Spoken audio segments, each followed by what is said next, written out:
is show you how to evaluate a piecewise function. And what we're going to do, we need to understand when we're dealing with a piecewise function, it's a function, and inside of that function we have two other functions, but which makes it very confusing for a lot of students. But the thing that you got to remember is each one of these functions have what we would call constraint, meaning that the functions are only true or only defined for a certain amount of values. So remember, a function is, you have an input and an output, and you're only defined for whenever you put an input. Once you get that output, once you get that one unique output, it's defined for that value. Well, what they're saying is these constraints on this piecewise function, it's telling you this graph is only defined or only true when we use input values or x's that are less than or equal to -4. So that means I can only plug in great numbers that are less than or equal to -4. And here I could, this graph is only, our function is only true when values are greater than or equal to 4.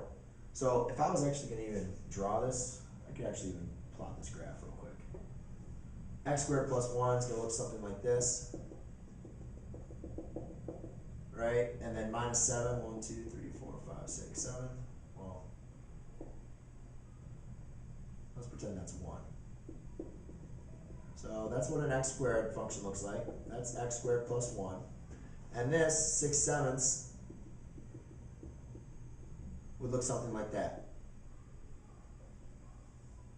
Alright, well, if I was going to say 1, 2, 3, 4, what they're saying is this graph is only true when x's are less than -4. So what are my values less than -4 or less than 4?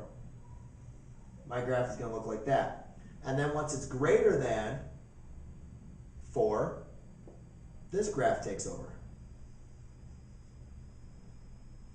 It kind of looks like it's not really following the path, but it's kind of very similar to each other, at least the way that I drew it. So I don't know if that makes any much closer sense, but let's see how we're going to evaluate it algebraically.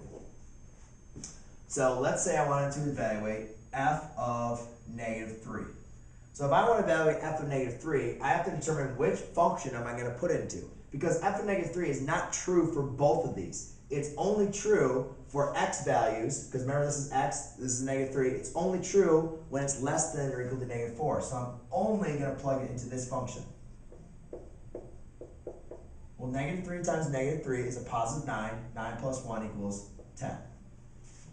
And then if I want to do f of, yeah, let's do 10. That's fine.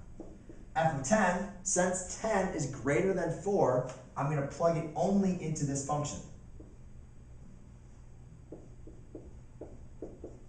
6 times 10 is 60. Minus 10 is going to be 53. All right, so when you're doing these, just make sure that you understand what the constraints are and what your value is that you're plugging in, because it depends on what your value is and what constraints there are, determine where you're going to plug in your value. So that's how you evaluate a piecewise function.